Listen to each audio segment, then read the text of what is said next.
2 weeks after your husband dies, what do you say to your staff? Do you cry? Do you collapse? Do you disappear from public life for a while?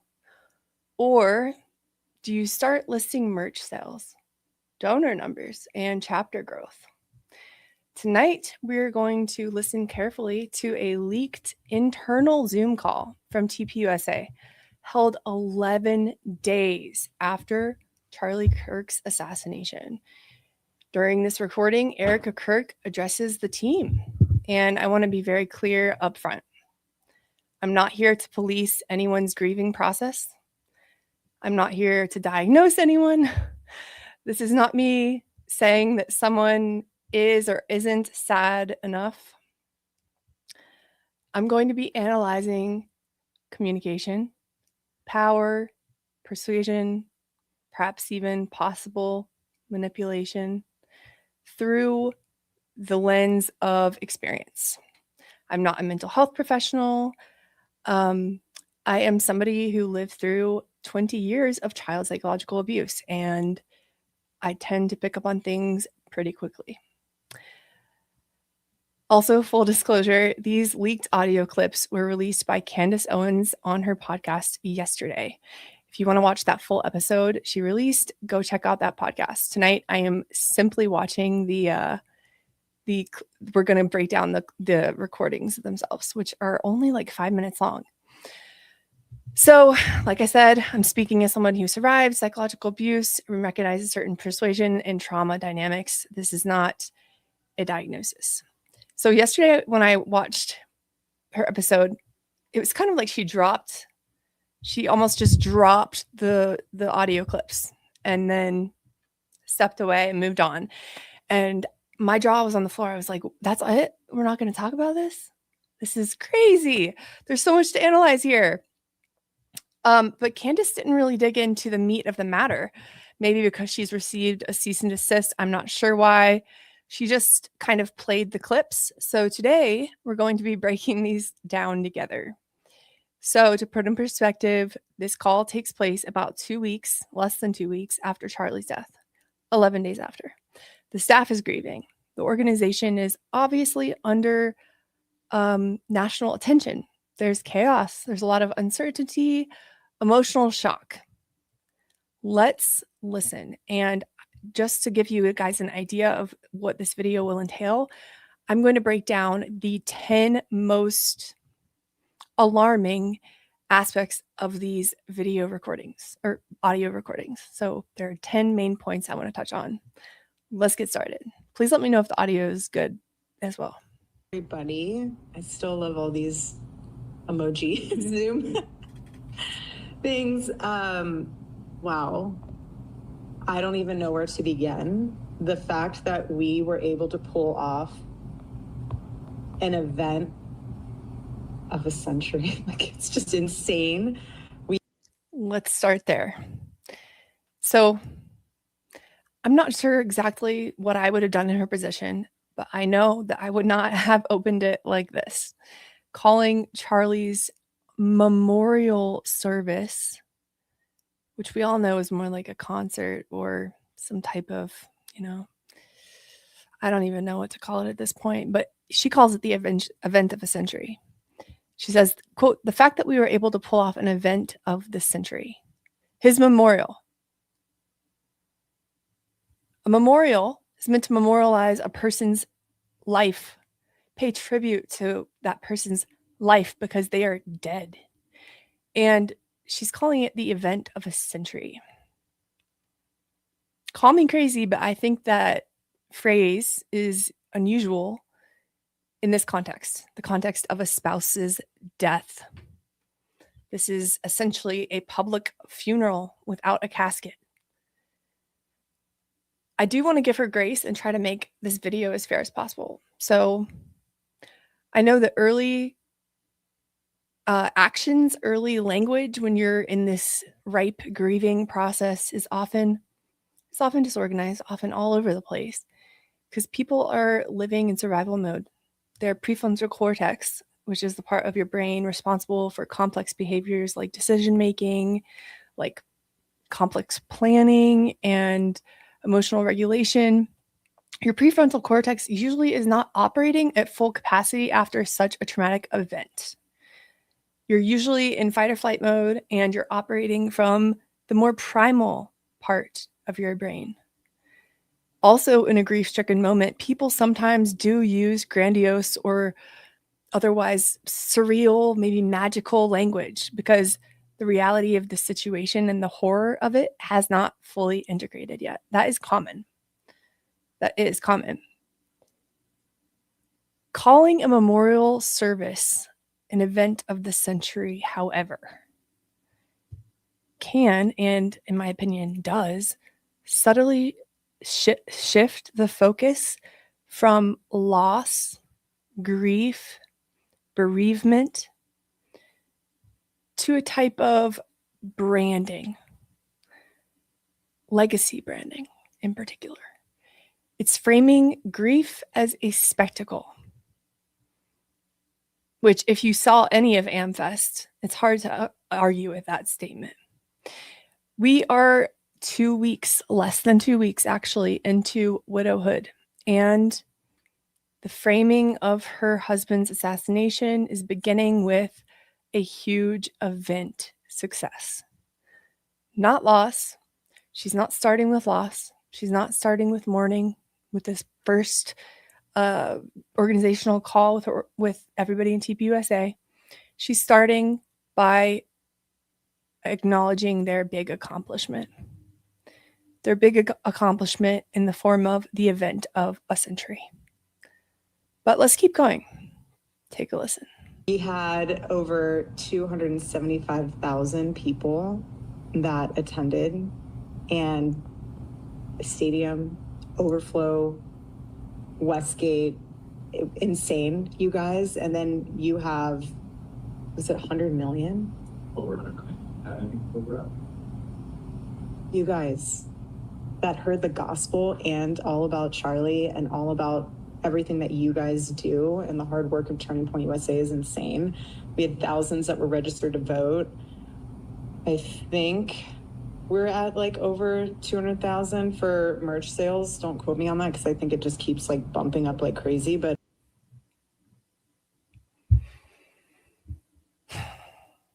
merch sales? Is she serious? How are merch sales even in her brain at this time if she actually loved her husband? I'm going to say the quiet part out loud. I cannot be the only one thinking this. I can't be the only one thinking this. She claims in so many videos she's obsessed with her husband. She would do anything for her husband. She's so devoted to her husband. And 11 days after he's assassinated, she's able to logically, calmly, even joyfully talk about merch sales. Donor numbers. How many people attended 11 days after his death? Why are numbers the focus during her bereavement? One of the things that strikes me from this part of the clip is the rapid oscillation between her mourning or supposed mourning and the metrics. She drops a bunch of metrics right off the bat. 275,000 attendees, 200,000 merch sales and climbing, 300,000 new donors. It's almost like she can't help herself. It's almost like she cannot help herself. She can't even do the acting, right, of the mourning widow. She can't even do the acting. Psychologically, this landed is very jarring to me. And I'm going to try to give two possible fair explanations. Let me know in the chat what you guys think. But could this be a normal grief response? In bereavement, I know that many people enter a state of coping, and sometimes people cope by becoming zeroed in on a task, like focusing on logistics, numbers, actions, duties. Perhaps that's her coping mechanism. I mean, this can be a coping mechanism for people who are experiencing loss. So there's that. Secondly, though, could something else be going on?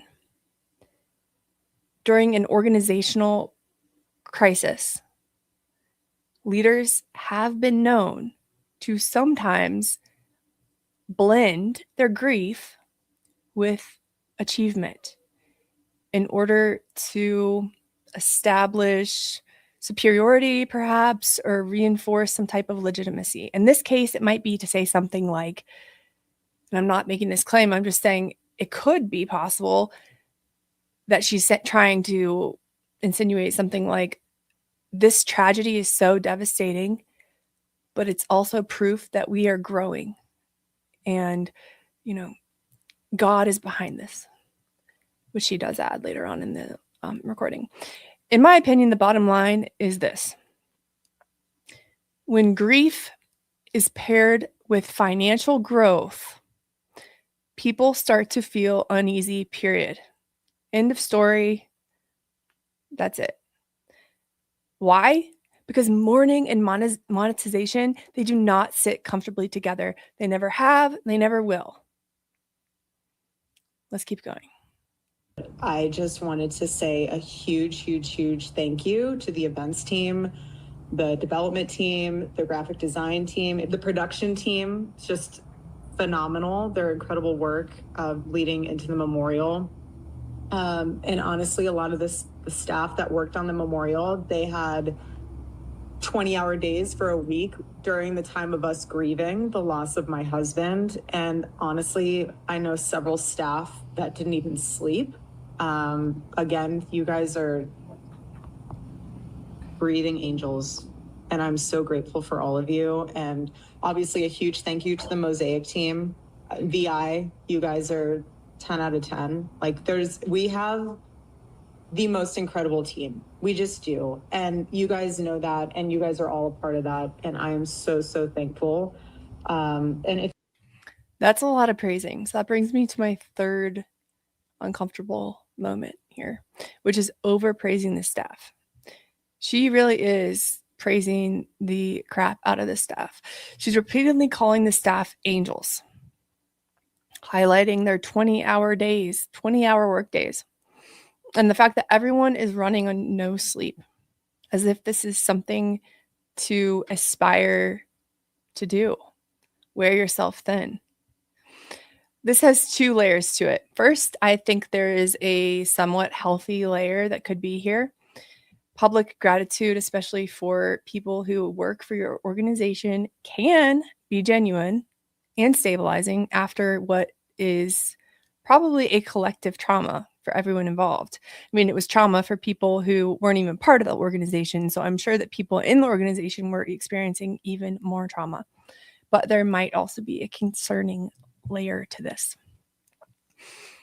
This type of praising them for not sleeping, for not taking a moment off of work, can normalize extreme labor under certain conditions, which are here grief conditions. So this can create a type of almost trauma bonding in their organization. You have the shared exhaustion and the nonstop working with the emotional intensity. I mean, the leader of the organization was just assassinated. And most of the people, I would say, it seems like most of the people who worked for Turning Point because of Charlie. They wanted to work for Charlie, not just anyone. They wanted to work for Charlie. They believed in Charlie. So they have the shared exhaustion, the emotional intensity, and this can produce a type of trauma bonding, increased loyalty. It's almost like we suffered together, and because of that, we belong together. And that dynamic could be really powerful. If any of you guys have ever been through anything like any type of trauma with with a group of people, like imagine a plane crash, some type of if you go to treatment and you're in treatment with people, anything that's super traumatic and you're with a group of people, like imagine people go to war and they're with their comrades in war, like you develop quick, deep friendships and powerful bonds. That dynamic is powerful and sometimes exploitable. Let's be honest. I think we can all agree on at least one thing. Grief should not require people to collapse from sleep deprivation in order to prove that they are devoted to the company. It gets even weirder though. Let's keep listening. If you do have a moment and you run into any of those staff members that you know had a role in this, and that they put a lot of their time and effort into it, just say thank you. There's something really special to be seen in moments like this, and it's not easy. I'm speaking from experience. I'm right in the trenches with you guys. And so the fact that you just, a simple thank you. I don't care if any of you have beef with each other from the past or have any issues with someone said something about this or that. Like, if you guys have any of that, please put it to rest. My husband's dead. That's where my jaw dropped. Do you guys know what that's called? Put it to rest. My husband's dead. You know what that's called? This is what you call an emotional trump card. You cannot argue with that. It's one of the most psychologically loaded lines in this entire voice recording because of its emotional effect.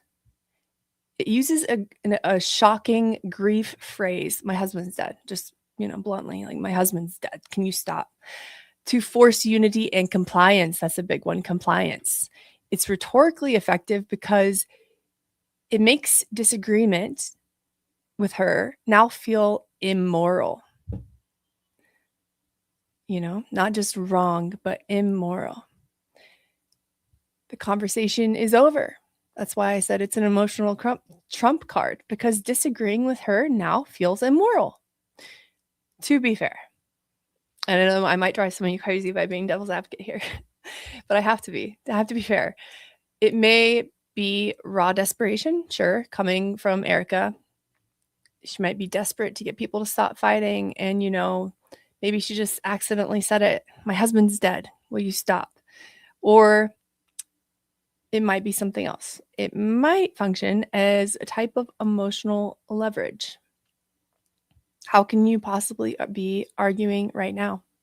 My husband's dead. I see it as an unquestionable emotional trump card. And I think it's interesting that she chose to say it in that way, just so flat like that, no emotion behind it. And right after talking about people arguing, she really doesn't want people to be arguing because her husband's dead. Just very interesting, the psychology, the dynamics of this recording. And of course, she never thought that anybody would ever hear this publicly.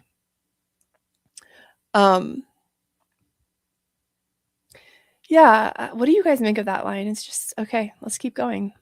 Like, I'm not trying to be morbid, but he's dead. And it puts life into perspective of how short life is and relationships, and God puts people in your life for a reason, and it teaches you a lesson, it teaches them a lesson. So if you are going through a time where, just lay it to rest, and we are moving forward, Turning Point USA 2.0 with Charlie in our hearts, and that's what he would want.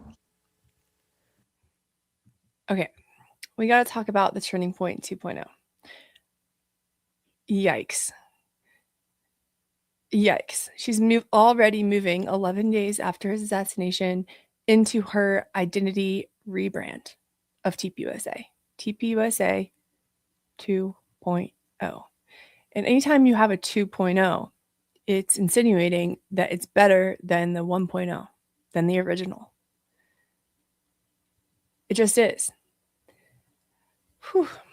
She says, quote, moving forward, Turning Point USA 2.0 with Charlie in our hearts. This is a clear rebrand. And this is where it gets complicated, because it is common for institutions to panic after a founder dies, especially a founder as influential as Charlie Kirk. People might be scrambling. People want reassurance. They need reassurance. Reassurance is stabilizing. Psychologically, though, it doesn't take an expert to notice what's happening here.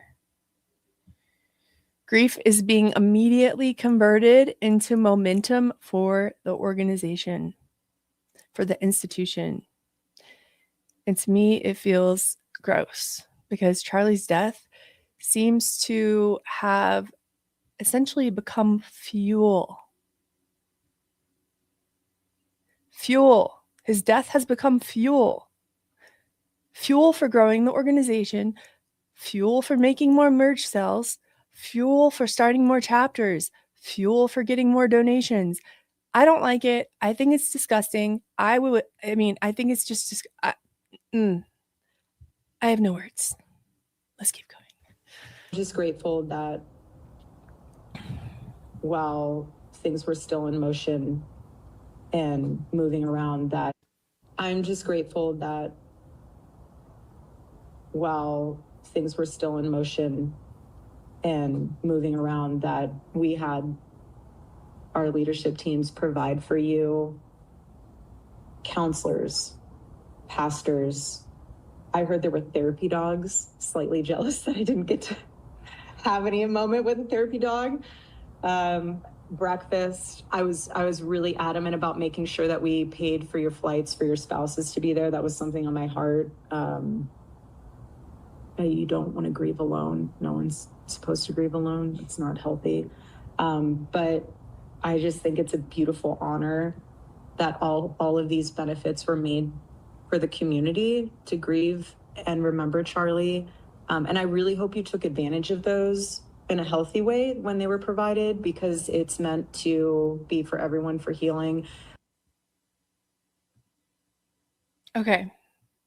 So she lists counselors, pastors, therapy dogs, paid time off, not grieving alone. And on the surface, this sounds supportive.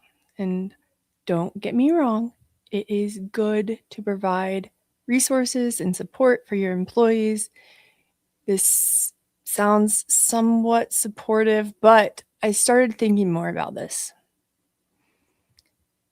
And okay, so the positive interpretation of this is that obviously providing mental health resources after trauma is great. It's appropriate. But here's what I think a lot of people are missing. And, you could say I'm reading way too much into this, but I want to point it out. All the resources that she is mentioning here are internal, are part of the Turning Point Network. And she's encouraging people to take advantage of those internal resources. Turning Points counselors, Turning Points pastors, Turning Points network. Heck, even Turning Points therapy dogs. Why? Is she just, over the top, wanting these people to be okay and wanting her organization to support them? Or is it possible that these internal resources could be seeking to contain its employees? I just started thinking about this. It can create dependency. If this is true, it can create dependency. So if you struggle, stay inside the system for support. Don't go elsewhere to a therapist we don't know, counselor, pastor we don't know, who might ask questions we don't want asked. And listen, I'm not making any accusation here. I am simply wondering about this. It's a dynamic I think that should be explored. I truly believe that. I think that she says it and you want to believe that she has the best of intentions, but I just sense that there's some control beneath the surface. There's a reason why they want their employees to go to the Turning Point counselors, the Turning Point pastors. Because if they do ask a question or if they do mention something that doesn't line up, those pastors and those therapists, I bet, are trained on what to say. I don't know. I'm just saying, real healing usually involves freedom. And why would they be wanting their employees to only use their internal resources? Why? Grief comes in waves. Some days are going to be tougher than others, but take it as it comes. And that's why you have your Turning Point family, and just lean on them and lean on other people in your life that will help you and pour into you and pray with you to get you through it. I say that, though, that if you do need more time to grieve, please continue to use Turning Point USA's network of counselors. She's saying it again. Use Turning Point's network of counselors. I bet you these counselors are trained on exactly what to say. We have pastors. I mean, there are so many resources for you. If you do need additional time off, please talk to your director about using paid time off. Candace is not having any of this. Say what you want about Candace. I have my own beliefs about Candace, but look at her. Look at her. She's like, this is not real life.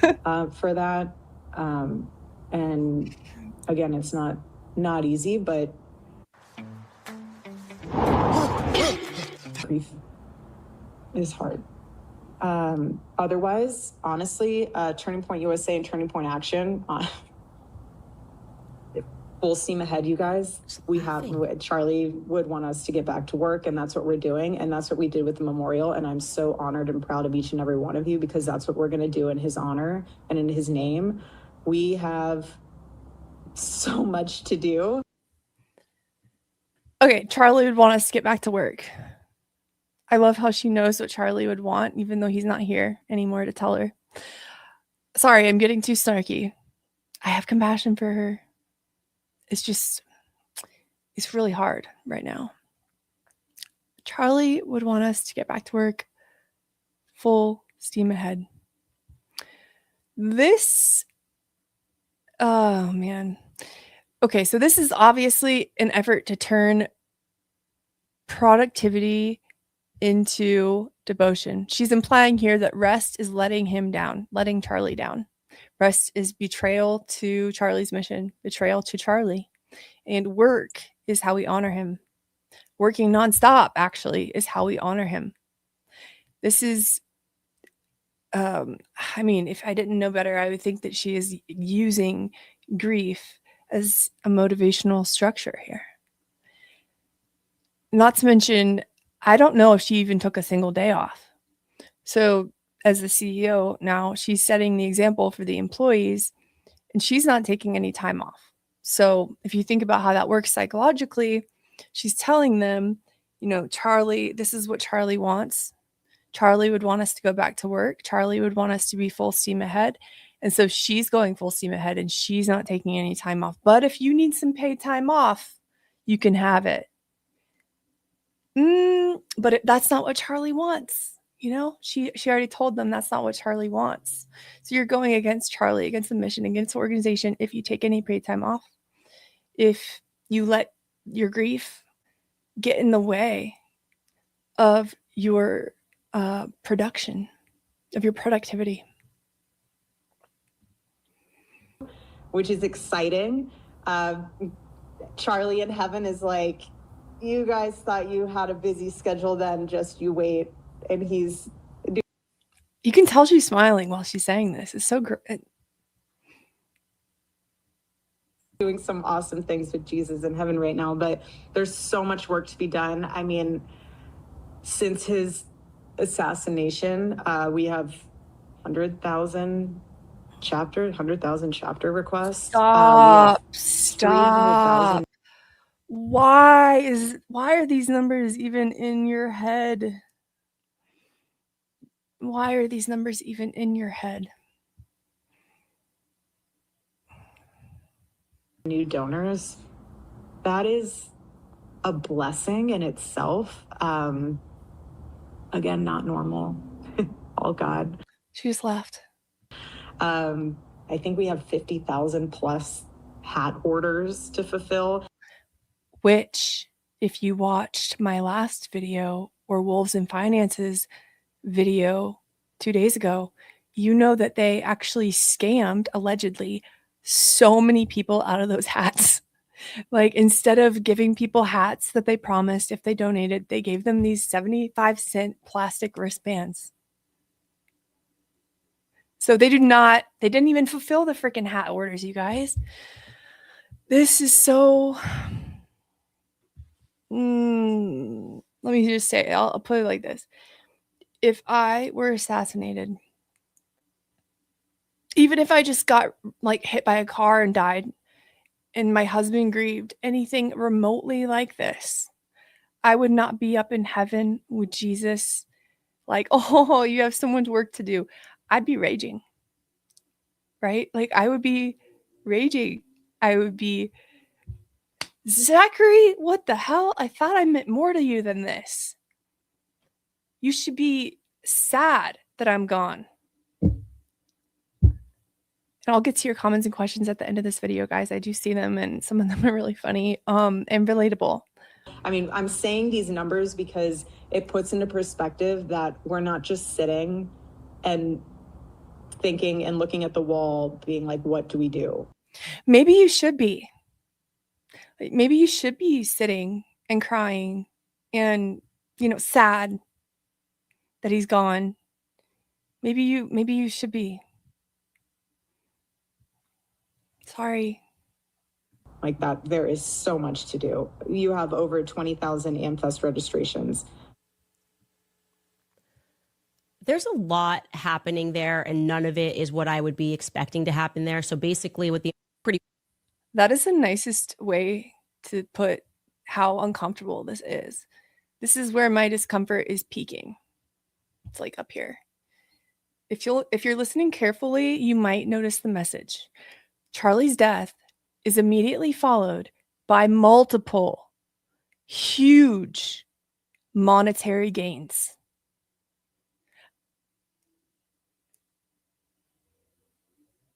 Gross. I mean, she's emphasizing it. She doesn't even have to be doing that.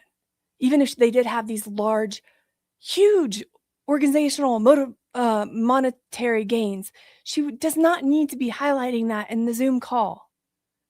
I don't even think if I had to go out on a limb and be in this Zoom call, imagining I'm an employee, this is not what I would want to hear.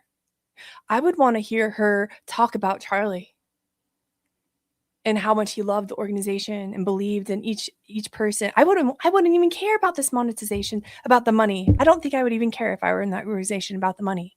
But that seems to be like the thing that she cares about when addressing her employees 11 days after his death. 300,000, excuse me, not 3,000, 300,000 new donors. That's what Charlie's life apparently cost. 100,000 chapter requests. Merch orders. Got a lot of hats. A lot of hats they need to send out that they didn't send out.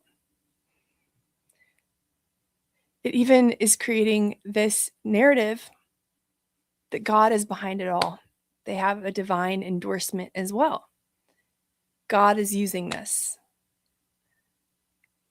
In that way, this tragedy, according to Erika, is proof that God approves. God approves their mission. I think what she doesn't realize is that when grief is paired with monetary gain, audiences and probably even people in that organization may feel discomfort. You start to ask, is this mourning? Is this truly mourning? Or is this something else? Is this monetization? I think a very fair way to frame this is, even if these numbers are real, the decision to emphasize them so early in the grieving process is psychologically revealing. And everybody in the public is allowed to ask questions. We are allowed to ask questions. I'm allowed to point this stuff out. Is grief being exploited? Is the collective grief being leveraged here for something else? I don't know. Here comes the next moment, number 9, which is the catching herself moment. Let me know what you guys think. About catch herself, realizing that would be kind of weird to say that she's happy. Take a listen. The prophetic mind of my husband was that he always planned for the future. You guys are obviously aware of like Vision 2025, but Charlie was also working on Vision 2030 in the weeks leading up to September 10th. And he was working really closely with Justin. And that's why Justin had been appointed the role of COO, because he was literally, I remember phone calls when Charlie and I would take our night walks, and it would be 10 o'clock at night, and him and Justin would just be talking about the plans. I was aware of the plans. I have his journals that are aware of the plans. Like, there is no confusion of what's to come. And I want to give you guys that reassurance that it's full steam ahead. And the board and I are working with Justin and the executive leadership teams to make sure that all of those plans come into effect 2030 and beyond. Okay, so it's like Vision 2030 journals. Erika's emphasizing that plans have already been written. Charlie had journals, and the leadership continuity is secure. I think this is a succession speech. Can't talk. I think this is a succession speech. If you read between the lines, what she is actually saying is that the future has already been planned. Don't worry, leadership is stable. No panicking. Actually, I know everything Charlie wanted. Sounds a lot like crisis management, less like true mourning. A lot like a succession speech, or setting herself up for a succession, rather than true mourning. Again, I'm so grateful for all of you. I'm so proud of all of you. You honor my husband so well. All of you do. And it's weird to say I'm excited. I mixed those two up. So this is the last point. She catches herself. It's weird to say I'm excited. I really hesitate saying that. It's really hard for me to say that. Is it? It's a really weird thing to say, but I think it comes from a space of peace, knowing. How do you have peace 11 days later? 11 days later, I was still rattled by all of this. And I never met the guy. They have 2 little kids. How are you at peace that your kids are not going to have a father 11 days later? I've been giving this woman so much grace. Using this, and we're humbly witnessing the gospel in real time.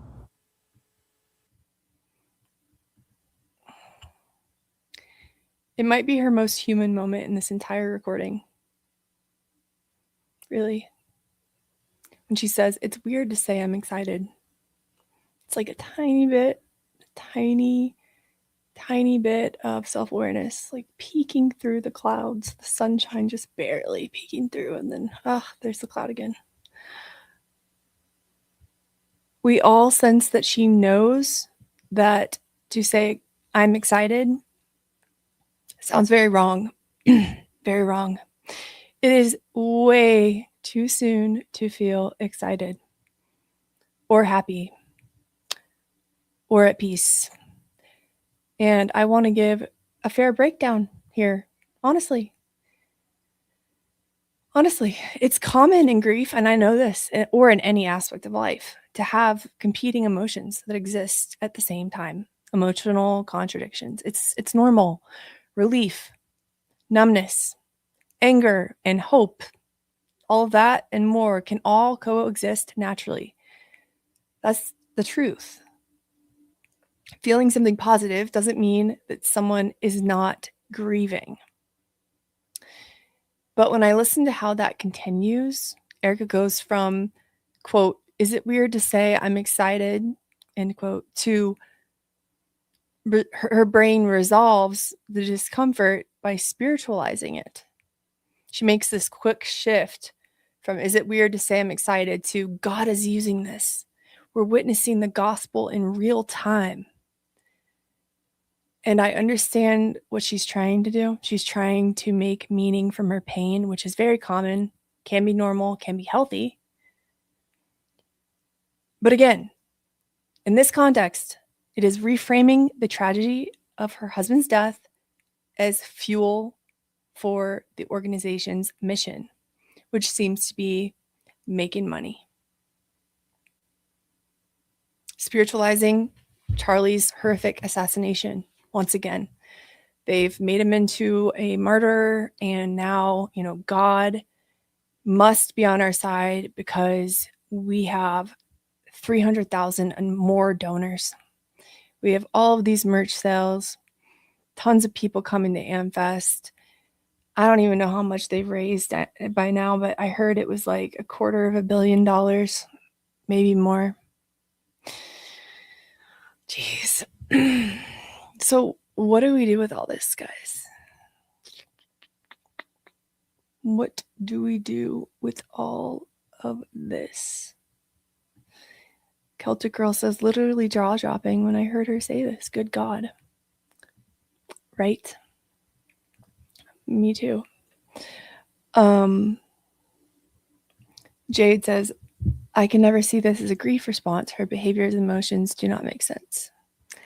Thank goodness I'm not the only person out there who is just like discomfort. Apparently several of the people who have been fired are starting to speak out that it was run very much the same as a cult. I think many more recorded secrets are about to be exposed coming soon. We shall see, huh? We shall see, I guess. She's out of touch. That is just unreal. No self-awareness or sensitivity, whatever. That's what I mean. Like, you would think that she would at least be acting in a different way, like literally acting. If she didn't actually have the grief, like she would be acting. Geez, let me know what you guys think. Like, okay, so to end, I know that two things can be true at once.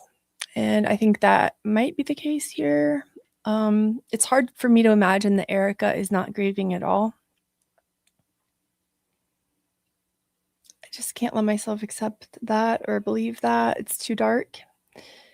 And this call might really be more like an institutional crisis management session more than anything. So both things can be true. It can be true that she seems very happy and, like she says, at peace here while still outwardly grieving, maybe in the privacy of her own home at night. I don't know. At this point, 11 days after his assassination, I never would have imagined she was talking to her employees like this.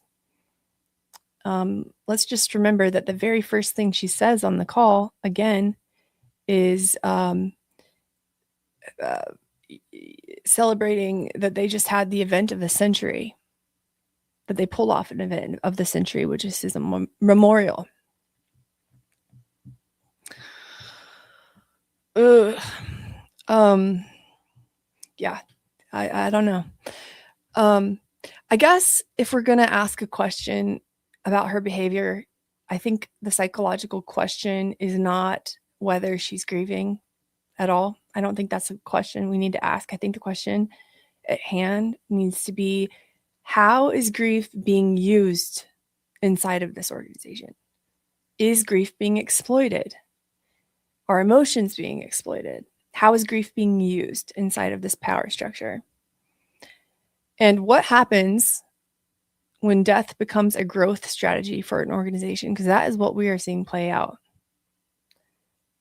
What happens when staff are told full steam ahead because Charlie would want that? The mission demands it. What does it look like when tragedy becomes fuel for branding, loyalty, money? And I mean, don't let anyone tell you don't have the right to ask questions either. The public has a right to ask logical, humane questions. That's why videos like this matter.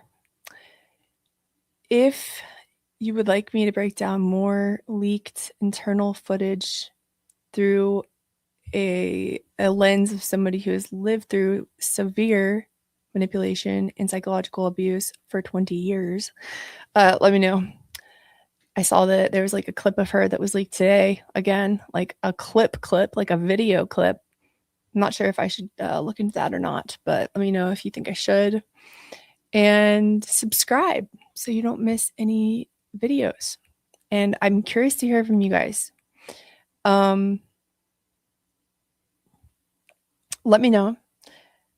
I'm really curious to know if you think this is a mixture of genuine grief and trying to keep the momentum going for her organization, or both, or one or the other, or neither. I'm not really sure. I don't exactly know what to make of this. I just know I'm feeling disturbed. So,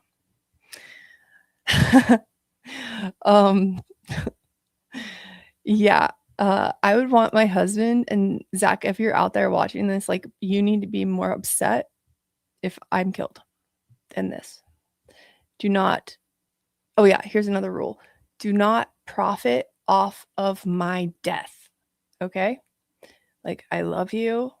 I want our family to be financially stable, but if I die, don't monetize it. Okay?